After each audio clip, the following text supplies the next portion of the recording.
Hello. So, I had a lovely little day today. I'm very tired. You know when you're so tired, but you have to like wake up a little bit to drive home and take a shower, and then you're not as tired anymore. Like you're too awake in your mind.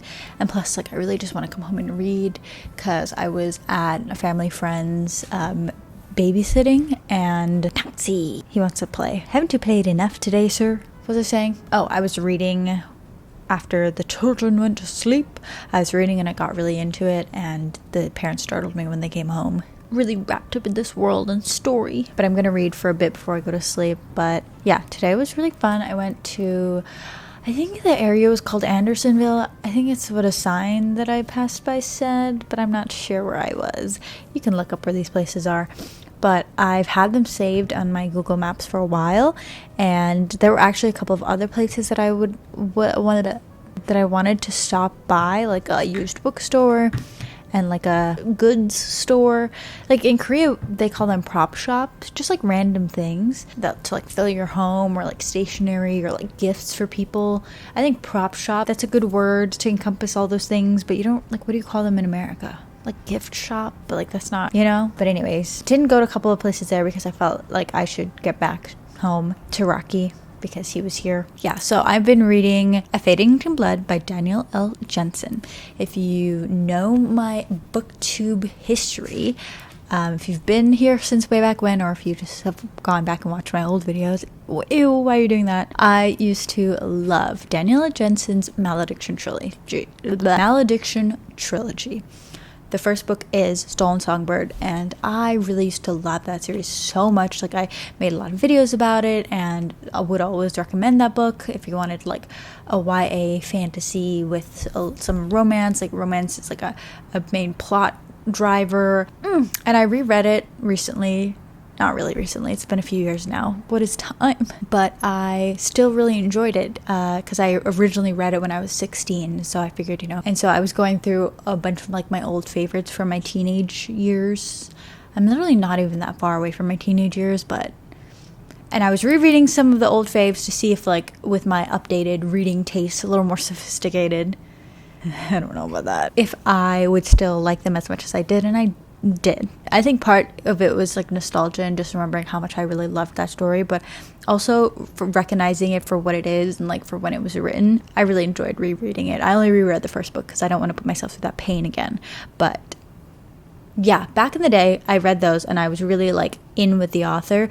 And so when her next series came out, The Bridge Kingdom, I got the audiobook in advance. I think it only came out on Audible first, so that's why audiobook in advance, and probably started my audiobook love affair. But I read that and I thought it was just okay. Like, I didn't love it as much as the Malediction Trilogy, and it was like my first experience of really loving an author, being super hyped and then being like, you know, kind of let down. And also like why I try to take into account when I'm critiquing a book because of my own expectations and overhyping it. Anyways, didn't love that series, but that's super, super popular. I think that's where Danielle Jensen has like gotten her big break in being like a popular book or popular author. Is the Bridge Kingdom series, because it's really popped off on Book Talk. Like, it's one of the Book Talk faves. And did you jump up? He's so silent. What's wrong? You ate dinner. You went outside. We've played. I just gave you a snack. I don't know what you want. What was I talking about? Yeah, The Bridge Kingdom is really popular. But when I saw that Danielle Jensen was coming out with a new book, I was like, this sounds really interesting. I'm very excited to read it. So I got an arc of it from NetGalley, and like a year ago. I think it was around like April, March. What comes after April? May? I don't know. It was spring. I got like around 20%, and the main character was annoying me a little bit. It wasn't even anything that bad, but it was like a it's me, not you kind of deal, right? So I put it down, was reading other books, was like, I'll get back to it. I have so much time. The book is already out, and I haven't finished it. So this time that I've been in Chicago, I have been reading it and thinking about it when I'm not reading it. So I really want to finish it soon, but my Kindle reading speed has been so slow, and it's starting to annoy me. But A Fate Inked in Blood is set in like Nordic Viking era, Skald, Jarls, although I looked up and it said that you pronounce it like Jarl, but I thought that the J's in like that language are pronounced Y's because it's Bjorn, not Bjorn.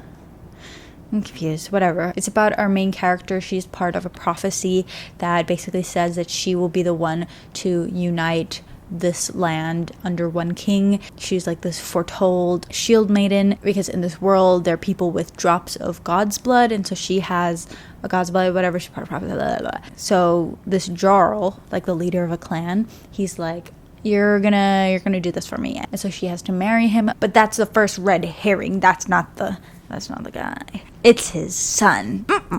Anyways, so that's really fun and exciting and lovely. I love that so much. I'm more than halfway at this point, so I just want to sit down and read and see what happens. And I think this is a series. I was also looking for that book today, thinking maybe I would buy it, a physical copy of it, but I don't want to lug it in my suitcase back to New York, and because I could just get it in New York. And then also because I have it on my Kindle, and I will probably finish reading it on my Kindle and not the physical book, because my reading pace is faster on my Kindle, even though I feel like it is not even that is not even the case anymore, because I feel like I've just been reading this book so slowly. But also, like, I don't even know how long this book is, so am I just reading slow, or is this book just really long?